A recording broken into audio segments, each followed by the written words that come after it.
Good evening and welcome to another edition of the Magpie Circle. 4 wins out of 5, sitting comfortably in the playoff places. Hope everybody is happy. Hope everybody is looking forward to a successful 2025.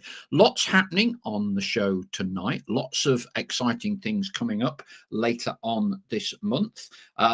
Little teaser for you. Those of you who like the darts, Dan Dawson, one of the main commentators, you will have heard him commentating on the matches over the past 3 weeks at the Ali Pally. Well, not many of you may know he's a big Notts County fan. Comes from Kirby in Ashfield, and so we'll be talking Notts County, not Arrows, with Dan in 2 weeks' time. So that should be a good one.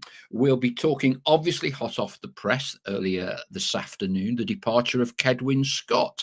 If ever a player's time at Notts County encapsulates the highs and lows of a professional footballer, has to be Kedwin. The missed penalty at Wrexham, the winning penalty to take Notts back into the Football League against Chesterfield, and of course he's had a bit of a tough time by his own admission since then, and very bravely came out to talk about his mental health issues. He's signed for Carlisle, teams up with his former Gateshead manager Mike Williamson. Your thoughts and your views on, I think, what was a fairly regulation victory on Saturday against Swindon. Glad not to see Harry Smith there, I must admit. Looking ahead to Grimsby, sold out, I'm afraid, if you haven't already got your away tickets for Grimsby. Early kickoff on Saturday. All that and more on tonight's show. And I have to say, there's a real global feel to it tonight. The first 5 messages we've got have come from about 3 different continents. Peter Hamilton was first off the mark tonight. Singapore is waiting, he said. This was 5.5 hours ago, by the way. Singapore is waiting. Where is the rest of the flock? Well, we've just about started to land, Peter. Wayne Wilkins, I'm sorry. Barcelona is now waiting. What a festive period. 12 points from 15 available and could have easily been all 15. Always had faith in this team, especially getting to this point now. Huge game coming up Saturday. Some will be playing FA Cup matches in the 3rd round. It's possible we can create a small gap from our playoff chasers. Then after that, there's some favourable home ties against some poor travellers. Listening in from the Algarve, says Linda Lou. Who else have we got? Paul Farnsworth watching from a nice warm Malta. There you go. So fans all over the globe, and not forgetting Robert Minister. Good morning from Australia and the Australian Magpies. What a Christmas and New Year's period we have witnessed. 12 points. It should have been 13 from 15. Salford was a blip, and players aren't robots. All over the globe, your dulcet tones are being heard, Stel. You and I are in more modest surrounds. Have you been flooded, snowed in, or whatever today? No, we've not been too bad. We've had the snow, obviously. We've had a covering of that, but it's to say the rain's took most of it away. It's not been too bad, although they've forecast a bit more tonight where we are. But I'm sure was it Australia, Malta, Spain, the Algarve, Singapore? I'm sure they're not 2 or 3 inches deep in snow at the minute. Yes, indeed. I think that, look, let's start off with probably the most burning topic as a result of the announcement this afternoon with Kedwin moving on to Carlisle. I thought I'd read out a message that he's written himself and posted out this afternoon. I think it's very good, very balanced, very measured. He said, "This message has been written by myself, no third party, and it comes from the heart. I can never show enough gratitude to you all for welcoming me to your club and supporting me and the team week in, week out over the past 2.5 years. It's fair to say the past 3 seasons have been incredibly contrasting, giving me the most beautiful and most difficult moments of my life, from missing a penalty in the biggest game of non-league history to sending us back to the Football League with the winning penalty at Wembley in the playoff final, followed by a serious season-long knee injury and off-field struggles. I will be eternally grateful to have shared these times with you, and those memories will live with me forever. This has been an incredibly hard decision to make, but one I feel is right for me at this moment in my career and my life. It's been nothing but an honour to wear the famous black and white for this historic club, and something I never took for granted. I was lucky to work under two great managers in Luke Williams and Stuart Maynard, who were both great with me during my time, and obviously not forgetting one of the best people I've worked with, Jim O'Brien, both as a player and a manager. He's someone I look up to a lot. The club is in great hands in Chris and Alex, who were both great on every occasion I met them. I played with some incredible players, some friends for life, and just as importantly, I've worked with some unbelievable people on the staff who work at the club and who really are the heartbeat. I'd also like to show my appreciation and gratitude to Richard Montague, Joe Palmer and Jenny Short, who have been nothing but unbelievably supportive of me every step of the way, and people I will remain in touch with. They aren't only great at their job, they are genuine and great people as well. Finally, I'd just like to wish the club all the best in the future. I would love to see you playing in League One next season and believe this is entirely possible under this manager and the current squad.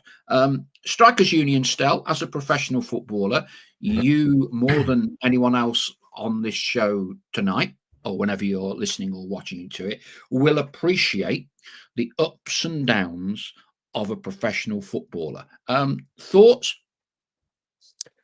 Yeah, I mean, I think Kedwin, I mean, it's a fantastic statement from him. He's given everything I think he's had while he's been at Notts. And you're right, he's had a roller coaster of emotions, highs and lows, but he's got with himself a piece of history, a moment, and this is all a career ever really is, a moment, a collection of memories that he can, that will last a lifetime for him. That penalty to take Notts County up back into the Football League can never be taken away.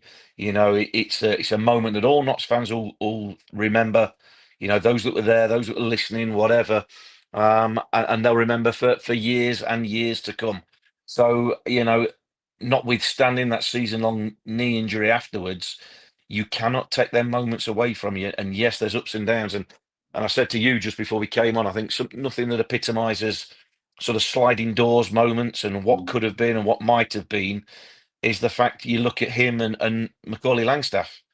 Both of them came the same time from Gateshead, and you look at the sort of difference their career paths have taken, if you like, through no real reason other than football reasons.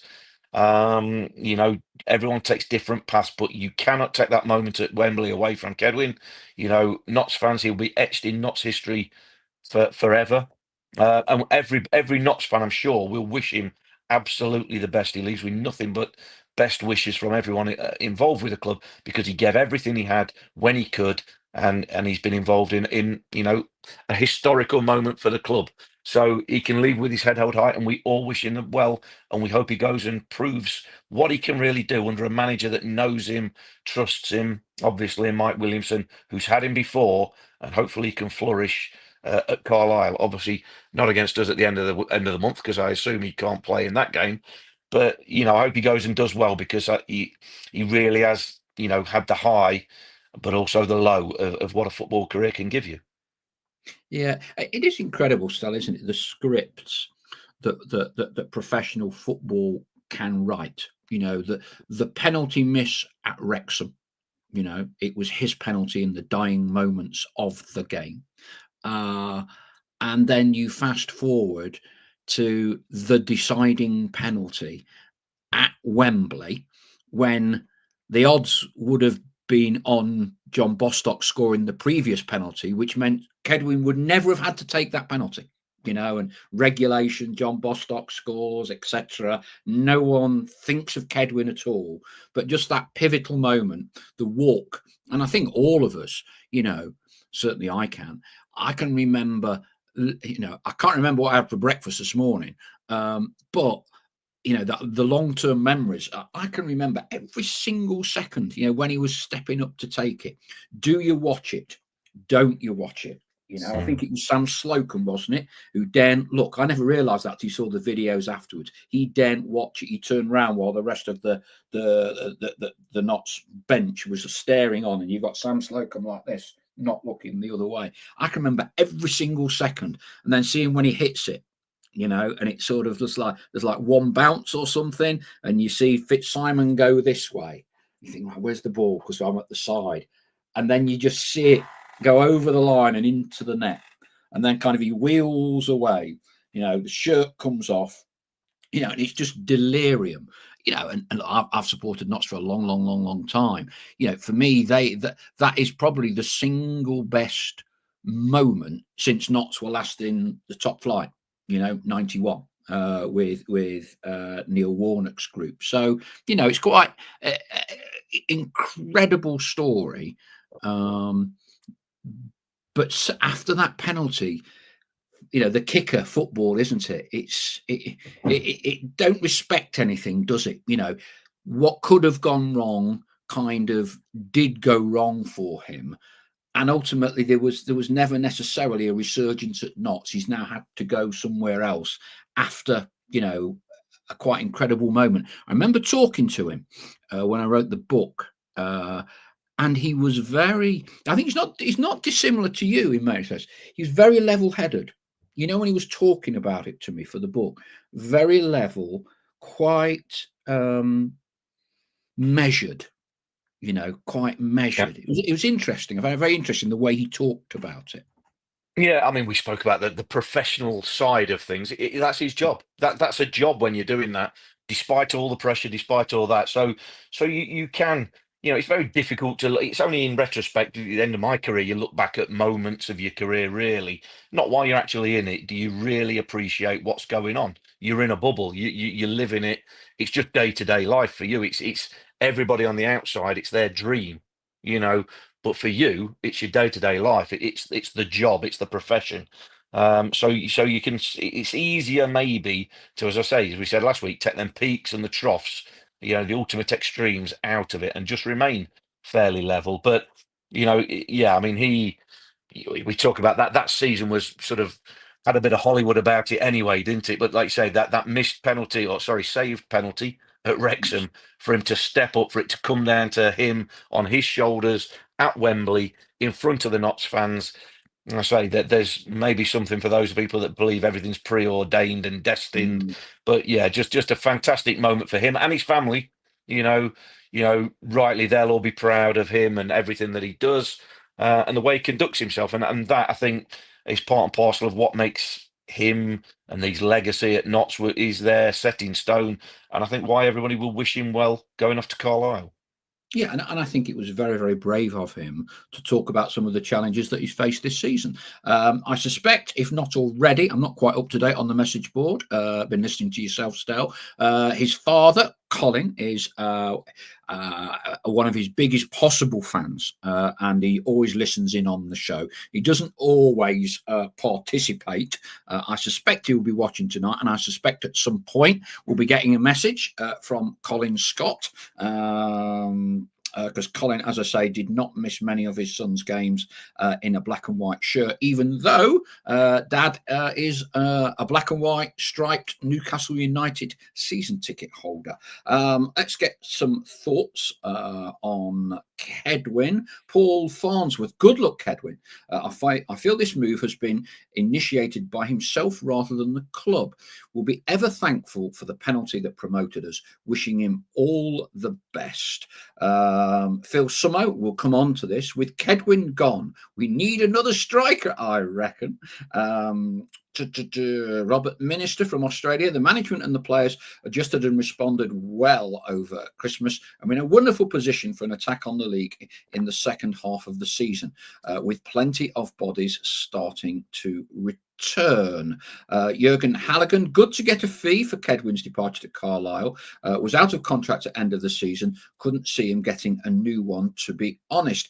AD Clark balances things out from all our Magpie exiles in all 4 parts of the world. Good evening from a freezing cold Chesterfield. Good luck, Kedwin. Thanks for everything. P.S. Nice to grab a quick word with Stell on Saturday. Ian Cooksey, 12 points from 15 over Christmas is a great return. Regarding the window, we need to bring in players that can hit the ground running with our style of play. I've a feeling that we are in for a good month. Ian Cooksey adds, good luck to Kedwin on his move. Can Wayne Wilkins confirm or deny that Barcelona have offered 5 million plus Robert Lewandowski for Jata? That's the second most daft, but obviously said in the best possible taste by Ian. Rumour regards Alassania, some sad Twitter numpty eating baked beans made by their mother under the stairs that's never been to a football match in his life with 36 followers, has posted a tweet that is beyond me, seems to be getting quite a bit of traction, that Plymouth, without a manager, are targeting Alessandro Jata. He ain't going nowhere. Ian Hayward, evening all. Sad to see Kedwin go, but when McEwen, I don't think he fits in the team, which is why I think Austin has been filling that role. Any strikers going for peanuts? Richard Hawksworth, regular on the show. Evening all. Good luck to Kedwin. Wish him all the best. 2 centre forwards left at the club, so now I assume we will be in the market for one rather than utility players. Kay says, sad to see Kedwin leave. All the best to him. He deserves the opportunity to be closer to his family home. Do hope we've got a striker lined up. Good luck, Kedwin, says Kenneth Pointer. All the best to Kedwin, says Duncan Camry. Thanks for the memories. Stephen Newton, evening all. Sad to lose Kedwin. Good luck. Thank you. And all the best. Mark Williams, sad to see Kedwin leave us, but he will forever be a legend of the lane for the Wembley penalty and his service to Notts. His statement on leaving was heartfelt and pure class. Evening from Helen Spencer. James Moore, Kedwin leaving is a strange one for me. From a club sense, I can totally understand. From the player's point of view, he goes off to Carlisle. Let's see. I mean, I'm sure a big part of the rationale behind that move is an opportunity for him to work with a manager where both he and Macca scored something like 60 or 70 goals between them for Gateshead in National League North. I think he's got his work cut out as well, because I think Carlisle have got a bit of work to do to stay up this season. Ian G, best of luck to Kedwin. Not sure he was ever really played in a position that suited him this season, but deserves to find a good home. And plenty more. We'll pick up some more of those in a moment. Stel, I guess the obvious follow-on with Kedwin leaving, transfer window open. We've tried to find out the exact contractual situation of Giovanni Brown and Josh Martin. As best we understand it, we think they're here for at least January. Junior Marias is at Dagenham. No sign yet that he's likely to be recalled. Do you think this kind of forces the club's hand a little bit more now in getting another striker in? Well, I say force the hand, but I think they'll be looking anyway. You know, I think just to round off the Kedwin, I think he's a good move for all parties with Kedwin. Yeah. He's obviously been in and out the team this season. He started the season, but I think as person said, he never really had a run. Not while we've been back in the league. Obviously, he's had that injury last season. So I think going to a club who's, say, geographically closer to home for him, a manager who trusts him and knows how he wants to play and where he wants to play, that's a big thing. That's a big pull for him. And if Notts have got a little bit of money as well, then I think it works for all parties. It will allow Notts to probably bring somebody in to replace him, and I think they will. Quite what that player looks like, we don't know. Whether it's one of your oven-ready leave I've taken two some stick for experienced this one. strikers. Yeah, whether it's one of them, I don't know, but I think they will certainly be looking, and they'll have identified options in them forward areas. But again, you've got to bear in mind that Notts don't usually play with two out and out centre forwards, do they? I know that they recently it's been slightly Mm. different with Didzia and Jatta, but they can rotate. So whether it's an out and out centre forward, whether it's somebody who plays in one of them floating roles, or a number 10 role, we'll wait and see. But I'm sure it will.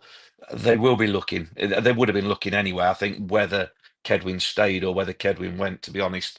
And hopefully, like we say, sooner rather than later, there'll be some incomings. And I think on Junior Marais, didn't he extend it? He stay at Dagenham until the end of the season.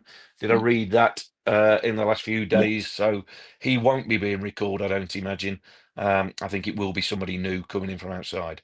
Yeah, and I'd noticed this as well, and thanks to Andy Eason for pointing out. Aidan Stone has completed his loan spell at Boston. He announced that on his Twitter over the weekend, Boston United. So he will be coming back. Whether he is then loaned out again, I don't know. But yeah, I mean, I think there's going to be a fair few things going off. Be interested to see whether there are any more releases. The positive news from there being no news, Stell, is that George Abbott is here and hasn't, certainly on January the 1st at least, been recalled by his parent club, Tottenham Hotspur. Yeah, I mean, that's great news, obviously, but whatever this transfer window's open, we'll just be tiptoeing carefully and quietly. I know Stuart was wanting, to praise him and then quickly sort of wanted to close that down before we get him too much in the press and too much attention, because it can happen. We've seen it before, haven't we? Players can be recalled. Again, it's not going to be recalled to get into Tottenham's team, although they're a bit up and down, aren't they? But could easily be recalled to be then loaned out to a club in higher divisions. So we certainly hope that's not the case. But then again, you look at other clubs at the top. I think Walsall have that with Nathan Lowe, haven't they? The goal scorer. All clubs have it. When players are playing well, we've seen it. They come under scrutiny. They're in that microscope all the time, and you can just never say never. So hopefully, George Abbott remain with Notts till the end of the season, because I think particularly in the last few games, him and Matt Palmer and Dan Crowley, other players have played really well, of course, but I think them three have got a grip of the midfield in the last 4 or 5 games, and that looks like that could be strong if they can keep that going for the remainder of the season. Then I think that gives Notts a really good base and a really good spine to build on. Ian Cooksey adds, George Abbott's through ball to Didsey on Saturday for the second goal was pure class. I thought it was a great ball. I tell you what as well, and I'm sure you would have appreciated this, Stel. I thought David McGoldrick's first touch to open the body out, have the ball on the spot to side foot was sublime. Real quality. He made the finish look easy, but when that ball's played through to him, opening the body up and the touch, outstanding. I thought outstanding. Yeah, I mean, you've obviously not heard it. You were at the game, but on the radio, I was saying, and I remember that bit because it was so good, but it looks so simple. This And wasn't that's the rehearsed, beauty. folks. This wasn't No, rehearsed. it Yeah, go looks on. so simple. So on the radio, I was saying exactly that, and I said to if there's any kids out there listening, the game, no matter how complicated it can be or can be, it's all about your first touch and awareness, but it's perfect. The weight on the pass from George Abbott was brilliant because it took the defenders out of the game and it allowed Didsey just to let the ball run across him, take it on his back foot, his right foot, and then it's just about his touch because there was a defender half a yard away, just slightly the wrong side. But if his touch is heavy and it brings it back inside, the defender can get a toe in, get his body across, and he doesn't get his shot away. If his touch is too light, it runs away from him, the keeper comes out. It has to be perfect, and it was perfect. You just let it run across him, just cushioned it into his path, first touch, and then the second touch is the finish. It set it perfectly. So if your first touch can always take you where you want your second touch to be that a pass, be it a shot, that's exactly what your first touch is all about. And he did it perfectly. Both of them executed it brilliantly. And the pass itself, you talk about Dan Dawson coming on. It was like Luke Littler trying to find a double 10, wasn't it? It was inch perfect, the through ball. And I say, because the weight on the pass, Didsey just knew he had to get your touch right and you've got a chance.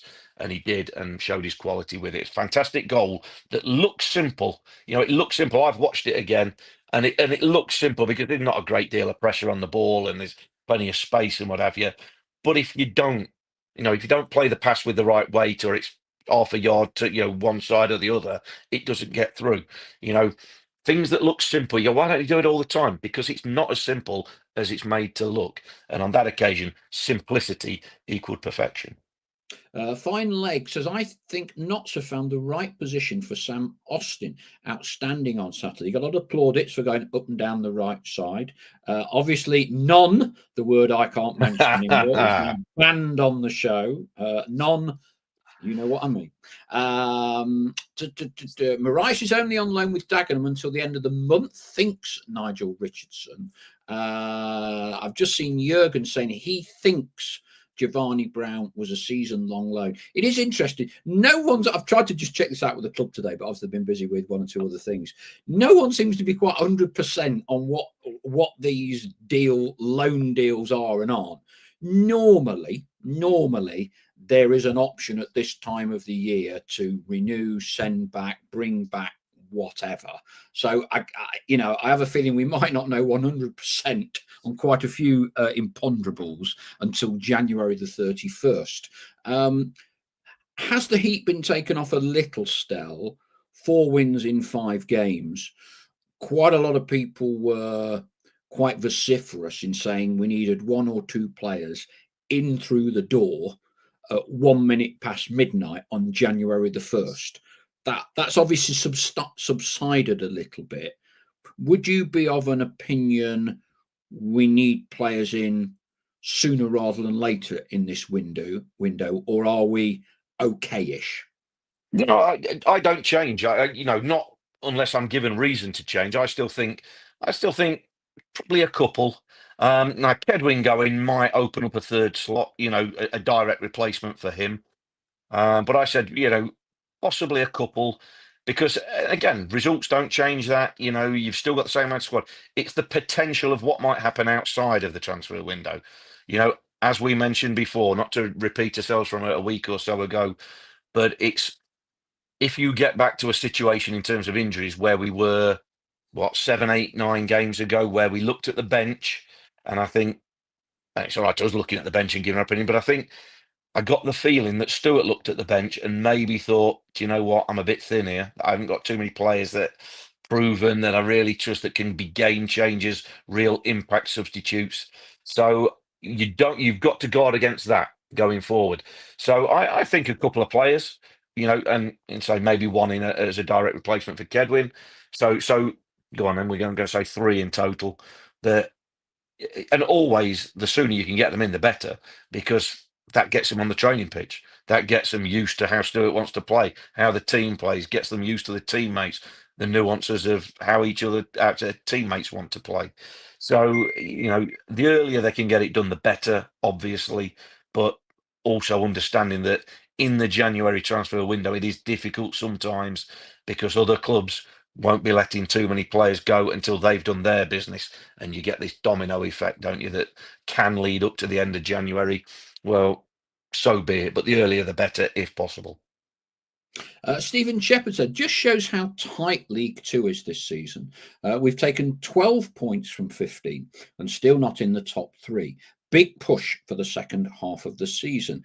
Andy Easom asked, will Alassane Jatta be absent at Grimsby through concussion protocols? We'll have to wait and see, I guess. It used to be the case if you lost consciousness. That was kind of when the old protocols used to kick in. It was mandatory. If you'd lost consciousness, you then couldn't play the following week. I think it's changed a little bit. I mean, he did walk off, and of the 2, he seemed to come off its less worse, I thought, of the 2. Although it was quite a sickening kind of like full-on clash, wasn't it, still? Yeah, it was a heavy clash, heavy contact. But this happens, that happens when you go in where you can get hurt with the keeper. That's why he's got some of the goals that he's got. He's fearless, he's big, he's strong. And unfortunately, you still have to take your fair share of the knocks. Now, we hope he's okay. I think in terms of the concussion protocols with Alassane Jatta, is that because he's got previous, then it will be down to whether he suffers these headaches and what have Yeah. you in the aftermath, in the follow on from the game. Hopefully he doesn't.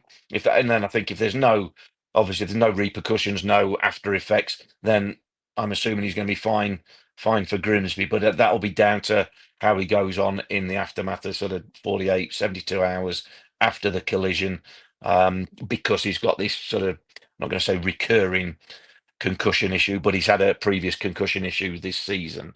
So I think it's just how he is in the aftermath will dictate whether he's there Saturday. And I think that this is an exactly a potential scenario where you're wanting another striker. I'm not going to say oven ready, but another striker that gives you an option off the bench, because if Alassania's not there, the likeliest scenario is you play Didsey up top.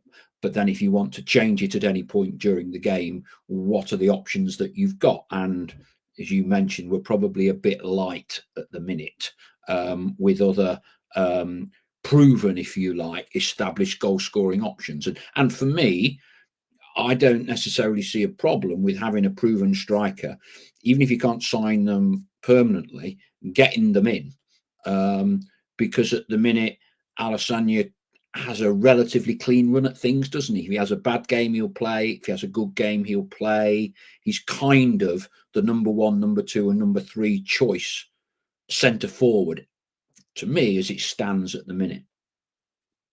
Yeah. There's I mean, he's doing the business, isn't he? Him and Didsey as well. But he's both not into forced double to do the figures. business the next 20 games. I'm just, once you get past the 31st, you need the options, don't you? You need the options. If you're looking at direct replacements for Alassane Jatta, then there's Didsey, isn't there? Really, now Kedwin's gone, there's Didsey, and nobody's going to be able to do the job that Jatta does.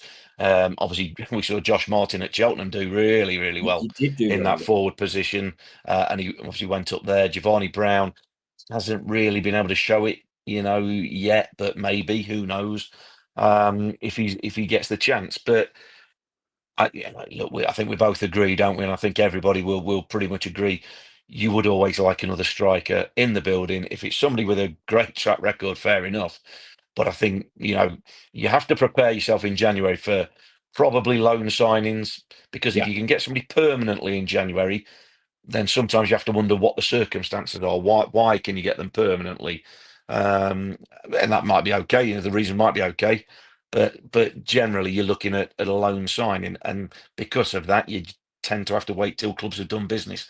So whether that's an experienced loan signer, whether it's a young lad, a youngish sort of George Abbott-esque age sort of criteria, if you like, to come and who's willing to come and sit on the bench for a bit and bide his time, because again, when you've got a sort of number 9, Jatta or Didsey, that are picking themselves at the minute, nobody's coming in and taking their shirt straight away. So it's got to be somebody who's prepared to come in and bide their time as well, but still back themselves to do the job, back themselves to score goals, back themselves to have that impact, but on the basis that, well, you're not coming in and you're not going to be starting the first game you come in for.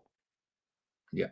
No, totally agree. Totally agree. A word for our sponsors, because I didn't mention them at the start of the season, our official partners, the Big Shed at the Trent Navigation, and JH Accountants. Now then, you can have a win double if you own your own business and you like a pizza.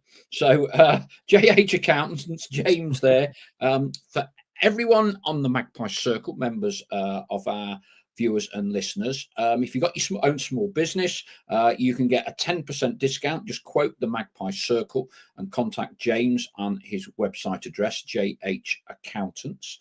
And for those of you who like a pizza, the Big Shed, I'm told by the boys, are now on Uber Eats. So just Google Big Shed and pizza and you can get your pizza ordered. So there you are. If you're a small business owner, you can get 10% discount on your bookkeeping and your accountancy, and you can order a pizza to celebrate from the big shed at the Trent Navigation. There you go. That's the plugs done for our two guys. We've mentioned Dan Dawson coming in on the 20th of Jan. So it's a fortnight tonight. He's going to be joining the show, talking to us about his love for Notts County. Grew up in Kirby and Ashfield. I'm surprised none of our flock have rung in yet or written in to say they went to school with him or whatever. But anyway, he'll be on the 20th. If you don't recognise him, you'll have obviously heard plenty about him with everything that's gone on the darts. He was commentating, obviously, on Luke Littler's quite incredible victory over Michael van Gerwen on Friday evening. Right. Swindon, Saturday, Stel. I hesitate to say regulation win, but for me, it's kind of one of those, pretty steady wins. Yes, you'd have liked a third to have been more comfortable, but I'm not really sure, even by Notts' standards and the ups and downs that we have, I'm not sure once we got to 2-0, it was in a great deal of doubt. Although it was interesting, wasn't it? That first 10 minutes, Ian Holloway's obviously decided to give it a go and, given specific instructions about how he wanted Swindon to try and disrupt the way we played. Yeah, noticeable very early on. They almost employed a front four to go and close us down or try and press, try and disrupt us, as you said. But that left oceans of space, acres of space in between the lines, in between the front four and then the rest of the team. And it was so open early on that I must admit, I could see a hatful going in. I thought we were sloppy at times. I thought we were a little bit careless at times. And a better team, I said it on the radio, a better team than Swindon might have punished us a little bit. Not in terms of beating us or anything like that, but might have punished one or two of the sloppy moments better than maybe Swindon did. But it was a comfortable win. I mean, and that's people sometimes say about it. Oh, it's it's regulation. It was, and so it's a bit of a derogatory sort of comment. It's not meant in a derogatory way at all. No. We're so comfortable and good without being absolutely in top gear that it was still a regulation win. Now to me, that speaks volumes of the ability that they've got, the team. Beating Swindon 2-0, a fairly average Swindon team at best. No, not that in a nutshell. But the fact that when Notts can play well, they can beat that Swindon team without being at their best and beat them comfortably. And let's be honest, if Didsey has his shooting boots on and although he gets two, if he doesn't get two more, if we win that 4-0, nobody's batting an eyelid. Ian Holloway's not coming out and going, well, that completely isn't deserved. It was, but we didn't quite. Well, he didn't quite finish them chances. How we didn't get a hat trick, only he will know. But I think it speaks well of the sort of groove that Notts are in at the minute, the momentum, the form that they're in, that they play with confidence. They believe they beat these teams, and again, just a few little moments in front of goal. In a slightly controversial way, I would say it's probably a good thing we don't beat them 4 or 5, because if we do, then you might think, oh, here we are, we've made it again. Look, this tops it off. When in actual fact, you go 2-0 win, just comfortable 3 points and on to the next one. And that's how they've got to be. This team, I believe, have got the ability to get us automatic. Absolutely no doubt about it. And I think sometimes as Notts fans or any football fan, you're looking for a way to be negative about your own team. You're always looking at the pitfalls and the potential problems, rather than, and I'm not suggesting that we all now become the happy clappers, as people like to phrase it as, but, be overly positive. But what I am is I like to use what I can see and go, do you know what? We've got good players. We score goals. We've got a decent defence and goalkeeper. We've got players in all areas of the pitch that can perform at this level and hurt teams at this level when they do it well. And that's not me changing from 7-8 games ago. I couldn't see that because at that time we looked pretty average team. But the quality's there. The quality and then players are there. So it's about them performing it, and they've produced over Christmas and New Year. Now they've got to keep on producing. They've got to take this on now. And I think if you if you sort of go 12 points out of 15 and you crown that with a 5-0 win or something ridiculous like that, then there is a possibility of, right, that's the hard work done. We've got through that spell. And then you sort of come down with a bit of a bump. I think, no, 2-0, steady win. Let's go on to the next. Let's go on to the next. Let's not worry about the score. Let's not worry about the missed chances. What we should concern ourselves is 4 clean sheets out of the last 8. That's a positive trend. Starting to score goals and look far more threatening than we had done previously. But that's allied to players coming back from injury, having more people to choose from. But it's also allied to people playing better, individuals back in form again. A little bit of confidence. Confidence radiates around a team, just like nervousness can do. So when you're confident, it radiates, and hopefully players get swept along with it as well. And now coming into this sort of not last 22 games, but the sort of second half of the season, what's at stake. There's a prize at the end of the tunnel, but they've got to focus on each game at a time. And I think there is a 5 coming. I think there is. On a given day, there could easily be a 5 coming. It could be Saturday, it could be weeks away. But I think this team is more than capable of it when they get their football together. Grimsby, obviously, this Saturday, remember that Grimsby performance at home at the start of the season, turning a performance like that again, that could be a 5-goal performance. But every game is a challenge. The other side of the coin is every game is a challenge. So if they're not at it, then they will be back to the Salford game. They will be back to the results prior to that. So you have to be at it. Every game's a challenge, but they have got the ability. They've proven it many times. They've also, if they take the foot off the gas, proven that they can get beat at this level. And there's so much of a muchness in this division. It's untrue. I think Notts can be a bit of a shining light, and I think that they're better than most in this division. But you've got to go and show it. Yeah, I mean, it's interesting you say about a very competitive division. Walsall have obviously delivered a standout set of results compared to everybody else, and they're a very well organised team.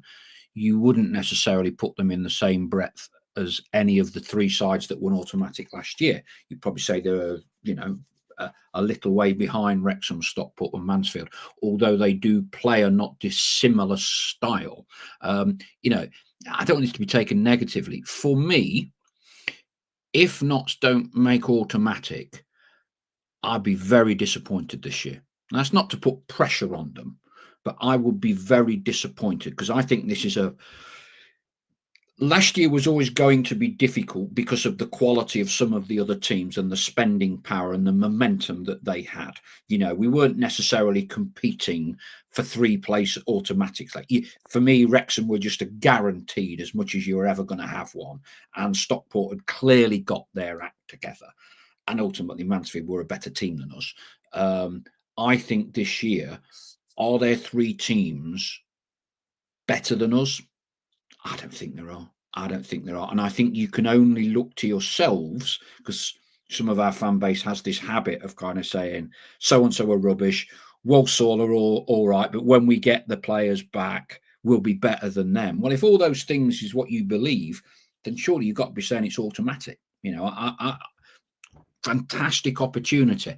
And that's why I think we need to push the boat out a bit in January. I do. Almost, if it means, I take your point, but I think if you can get 2 or 3 or 4 really good loan signings, I like, the 34, 35-year-old that's got 2 or 3 promotions on their CV that can come in, and when we're not playing that well, be it a central midfield or whatever, just settle it down. Just settle it down, bit of know-how. I think it's a fantastic opportunity. And I think for me this year, 4th to 7th playoffs, I think that's got to be a big disappointment with where we are right now, because we're well and truly in the mix. And conversely, there's about 13 or 14 teams think they can go up as well. I mean, because Gillingham just appointed John Coleman, did I see yesterday? Yes. Yeah. That'll be an interesting one because he's kind of a northern manager, isn't he? And, don't get much further south than Gillingham, but I think he's a very good operator at this level. So I'll be interested to see how that works out. You know. Yeah, they employed him till the end of the season, haven't they? Or Yes. appointed him till the end of the season. Got rid of Mark Bonner and brought him straight in. So, and like you, yeah, I think he's the sort of man or manager who can get a reaction from players in the short term. You know, he might come in and shake it up and have a different sort of character. It might not work. You don't know. Nothing's a given in football. Just like you wanting your senior midfield player with a couple of promotions on his CV who's 35. I'll give you Harry Arter for why I'm not so bothered about it. I'll give you 1980, 81, Eddie Kelly. Okay, Eddie Kelly. Those are Right. 2 or 3 I think promotions: Arsenal, I think Leicester, Notts, mine was more Howard recent. Wilkinson, Waterman, Eddie Kelly. I'll give you Don O'Riordan with Neil Warnock. I'll give you Don Absolutely. O'Riordan. Mine were more recent, or mine was more recent. But look, but Paul, like I'll always say about any signing, you know, it's not about identifying a mould, a photo fit. It's identifying an individual. You know, this individual, Yes. and getting them to come in and play. And again, you know, and maybe this is something for people to sort of play devil's advocate.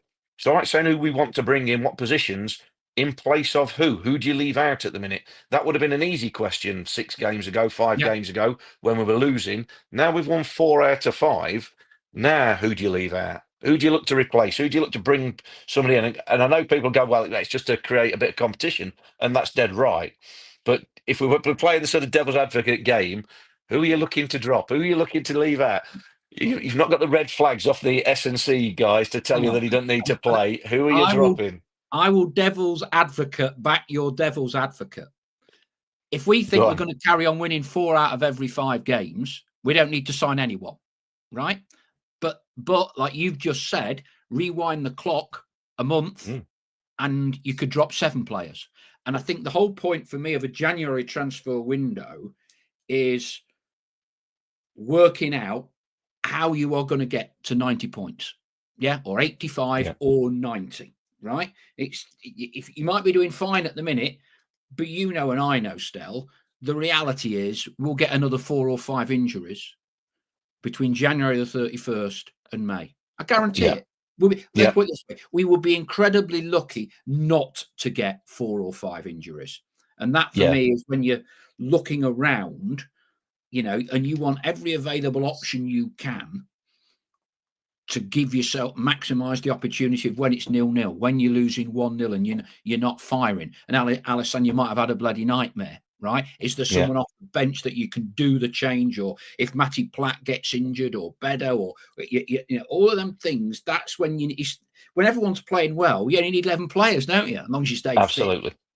Yeah, absolutely. You're right. And we've spoken, like I say, we've spoken earlier in the hour just to say I think we need 2, probably 3 now with Kedwin, but to cover for that case when, okay, you can't guarantee us getting 5 or 6 injuries, but we probably or possibly will.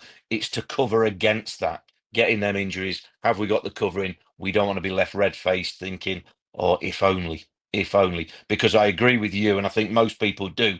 This season, it is as open as it maybe ever will be. And there is a great chance. There is a great chance for automatic. I wouldn't say missing out on automatic if we got 4th to 7th. I wouldn't say that's a massive disappointment, but I would say there is a great chance. A great chance this year. It's wide open, and no more telling than that. Grimsby, you know, sat where they are, they've lost 12 games, and they sat where they are on the table. We gave them, you know, proper good seeing to early on in the season. But they've won 12 games as well. Incredibly, only drawn 1 of their games, so they're in the mix as well. You know, so it is just a wildly unpredictable league this year, but it's open. It's open for anybody that can now get a run of consistency going. Salford have climbed up, haven't they? You know, again, we've been the catalyst for a good run for them. 6 wins on the spin, and Walsall just continue winning. They've got that winning habit, so they look like they're going to be unstoppable in terms of automatic, but you just do not know. You just do not know what's around the corner. So again, all Notts can do, concentrate on themselves, and hopefully cover as many boxes as they possibly can, continue in good form, and then it is well and truly in their hands and within their reach. I knew he'd be on. Kedwin's dad, Colin Scott, has posted us a message. Notts, what a club. The supporters are unbelievable. I'll remain a lifelong fan now, of course. Hope to bump into you lads and others at the end of the month. Excellent show. We'll continue to watch. That's from Kedwin's dad, Colin, who does now have a slightly shorter journey from north of Newcastle to get across to Carlisle through Hexham to watch his son play. And I'm sure, Colin, it's great from the first time this Geordie, we're at Gateshead away. I'm like, were you covering Notts then 3 years ago? Yeah. I'm outside the ground at Gateshead. And this guy comes up to me and he goes, I know you. And it's like broad Geordie voice. I'm like, all right, okay. You've got the drop on me here. And he's got Scott on the back of his shirt. And I didn't work it out. I goes, well, who are you? And he says, I'm Kedwin's dad. He says, I watched the show. Yeah, lovely lad. And so from that day, yeah, I've known him and he's always come and had a chat with me, as he has done with many Notts fans. Really good lad. As I said, Newcastle United season ticket holder, living the dream with his son as well. So we wish the family all the very best. Ian Cooksey says, wish your boy all the best and thank him for all he did for the club. Cheers, Colin, says Jurgen. Wish Kedwin all the best. Wayne Wilkins, come to Barcelona for the playoff final for your lad to give me one of the best moments of support. Sorry, I came from Barcelona for the playoff final for your lad to give me one of the best moments of supporting Notts ever.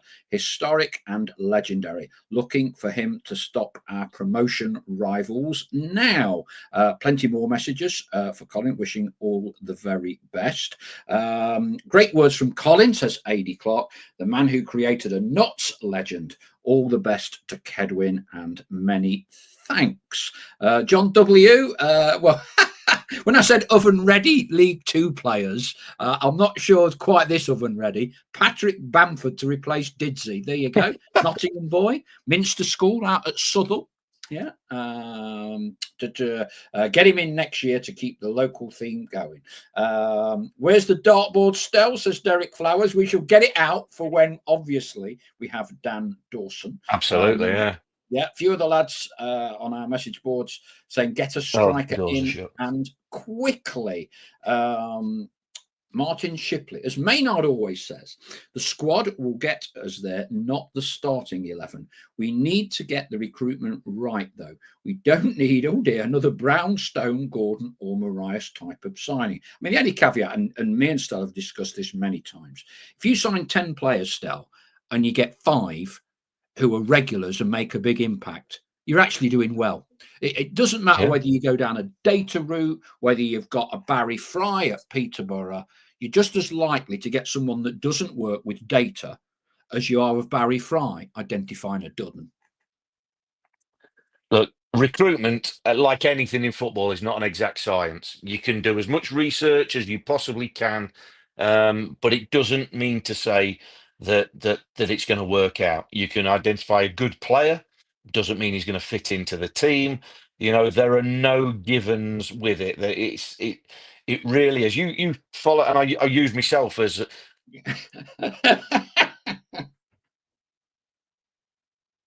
I was like, well, crap. Absolute rubbish. At different clubs, but there were one or two that thought I was okay. So I hit the heady heights of okay, but plumbed the depths of being rubbish. Now that's me. That's not me changing as a player particularly. It's just, again, you can fit in better. You can play a certain way, a style of a club. It can fit in. It can work better than it does. You can fit in with teammates around you better than you can at other places. There is no exact science about opinions on who we should sign, who we shouldn't sign, whether they're good, bad, or indifferent. But there is no way of going about it. And as you say, I think, like say, 5 regulars out of 10, a 50% hit rate. That would be pretty good. At some point in the future, Paul, I think I'll have a look back over the sort of transfers that we've done in recent years, and we can sort of convert that to what we think of a percentage hit rate and go, well, do you know what? That's pretty good. That's better than we'd expect. It's not as good as we'd expect, or wherever it is. But there's one thing for certain, like I say, if recruitment was easy, then, they wouldn't bother with any data. They wouldn't bother with sending scouts anywhere. They wouldn't bother with that. It isn't. There is absolutely no foolproof way of knowing whether a player is going to fit in at your club. Yeah, and I didn't pluck the 5 and 5 out of thin air either. I always remember Mick Jones was at Derby a lot. Your dad would have watched him and came to Notts and was assistant manager to Neil Warnock for many years. Great talent spotter. He brought Jack Grealish and Callum McGregor loans at the same time to Notts. But he always used to say to me, 10 players, if you get 5 right, you've done really well. You've done really well. So, and Mick was a very, very good spotter of a player. Very, very good. Also, I'm reminded by Macaulay Langstaff's dad, who's always listening, that we've got over 520 on live watching it at this moment in time. That's pretty good, because normally when we lose, Stell, the figures go up. When we win, they go down a bit. So I'm delighted. We've got over 500 at this moment in time on live. There must be an epidemic. There must be an epidemic of insomnia out there. People are struggling to sleep on a Monday night. But as Macaulay Langstaff's dad was always telling me, because he ran the Small Farmers Life social media channel, because he had a small farm holding, obviously, please, there's a red button on your screen. Hit that button. It's completely free. Subscribe. We've got a few more things planned for this year. We've got 1 or 2 initiatives planned at the big shed, other things. So become a subscriber. It's free. It helps us build things up, and you'll be kept in the loop with some freebies as well. Right. Grimsby. Bloody early start again. You've already mentioned it's win or lose or bust for them, isn't it? Every bloody week. And if memory serves, they're on the telly. We're on the telly, weren't we, that Thursday night? Now, horrible. We don't want to play football on a Thursday, and what an entertaining game of 90 minutes it turned out to be. Yeah, it was a great game and a really good performance from Notts. Really strong. One that, if it sticks in my memory, then it's obviously decent, because my memory is obviously not great with all the games I see. But yeah, that was a really strong performance early on in the season. Again, a sign of what they are capable of doing. But again, that doesn't mean anything. It's a different challenge, a new game, different challenge, different team. Grimsby will obviously have done their homework on Notts. They're at home. We know it can be a difficult place to go. It's a horrible place to go in January. It'll be bitterly cold. We've had snow this week. So I always say Blundell Park, the coldest ground I ever played at. So it's not exactly the San Siro you go into, and you're going to roll your sleeves up for it. It's going to be a tough test. Again, a team that score goals, that concede goals, they win or they lose. Like you say, one draw all season is incredible, really. 12 wins and 12 defeats. So trying to predict that. How do you predict a result against a team that's won 12 and lost 12? Very difficult. But if Notts play well, I'd back them to beat anybody, and Grimsby's no different. Yeah, it's. I think I've said this before. When where you are, I think you're in the big stand, and you look out towards the sea, and it's the only football ground that I know of where you can see a boat on the sea, a train on a railway line, a car on a road. It's the only one I know where you look out, see all three. Yeah, just a minute. We're in the opposite stand. We're looking at the big stand. Yeah, we're in the old stand opposite, looking across. But I remember playing there, say, whenever it was, a million years ago. I don't know, it's February time, and the wind was blowing in off the North Sea. It felt like about -30, but it was the coldest ground ever in my career. So, yeah, away at Grimsby in January is not something the players will be looking forward to. But on the back of 4 wins out of 5, then I'm sure they go there full of confidence and looking to continue that run, continue climbing the table, continue trying to haul in Walsall. Hartlepool, coldest I've ever been at a football ground, I think. Yeah. High up, it looks over the North Sea, and like a dockyard just over the road, which backs onto the sea. That's about the coldest I've been. And Andy Easton, quick as a flash, win or lose, nothing in between. 5-5 again, then. Yeah. Well, Dave called it on commentary unbelievably last year. He called it early on. What about a 5-5 throwaway comment? It proved to be true.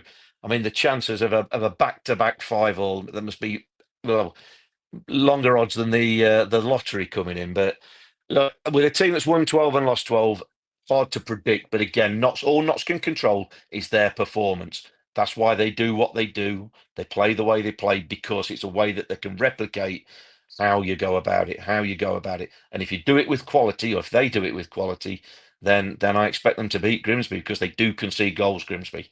They do concede. They're capable of scoring. But it's amazing. They've scored a fair few goals, and I think Danny Rose is leading scorer with about 5 or 6, whereas we've got Jatta and McGoldrick both in double figures in the league already. So they must share the goals around as well. Yes, and I think that the most salient point is made by Andy Eason. Will the Cleethorpes chippies be open? I'm sure they'll be open 11:30. Hopefully they'll be open earlier than that, so you can get large cod and chips before the game. It's always a good place for the old fish and chips. Love it there. Dale Pike, it's got to be Oldham for the coldest place to play. That's one of the highest grounds, isn't it? Well, that's the highest ground, I think. Yeah. That's the highest ground, but I'm saying from my experience, from where I played, when I played there, Grimsby was horrible cold, just bleak. Wind, it blowing a gale, horrible, freezing, coldest I've ever been on a football pitch. Still didn't wear gloves though. Yeah, I live 25 miles from Grimsby, and it's not getting above 3 degrees this week, and that's during the day. John W. I bet Jatta has his gloves on if he's playing on Saturday. Gambia to Grimsby, eh?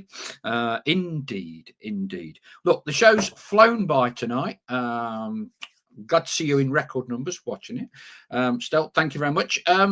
Is it yourself and Dave doing the commentary on Saturday? Yeah, me and Dave there. I'd say we're there on air from 12. Early kickoff again for everybody. Say big Notts fans, big following from Notts. So let's hope we get a win. Keep this run going. Big January coming up, and maybe some new additions too. So good luck to everybody. Enjoy, safe travels. Indeed. Thank you as always for your time. Thank you to one and all for watching tonight. Thank you to our official partners, JH Accountants, and to the Big Shed at the Trent Navigation for enabling us to do what we do. Thanks, obviously, to Colin Scott, father of Kedwin, for joining us tonight and posting a couple of messages. All our collective best wishes go with Kedwin. I was at the ground collecting my Grimsby ticket today. Been told we won't be getting any more tickets. We won't be getting any more. So I know it caught 1 or 2 fans out when they posted the for sale or sold out messages. Accrington, it's not far off. Tickets haven't gone on sale yet. Will, I understand, be going on sale later this week. I gather that their one-man Accrington ticket office has been kept a tad busy by Accrington's FA Cup home tie, Stell, with Liverpool. So you can imagine the poor lad in the Accrington ticket office has now become the most popular person on Merseyside as well as in Accrington, trying to sort that out. I mean, what a draw for the cup! Accrington against Liverpool, unbelievable, isn't it? Maybe next year, Stell. Hey, let's not go on a downer. Fingers crossed. Maybe next year for us. Maybe next year. Fingers crossed. Yeah, so thank you ever so much indeed. Hit the red button on the corner of the screen to subscribe as well. We will be back next Monday as normal, post Grimsby. And don't forget, in a fortnight's time, Stella and I will get the dartboard out and we will be joined by Notts County supporter Dan Dawson. That's it for tonight. Thank you very much indeed. Good night. Cheers.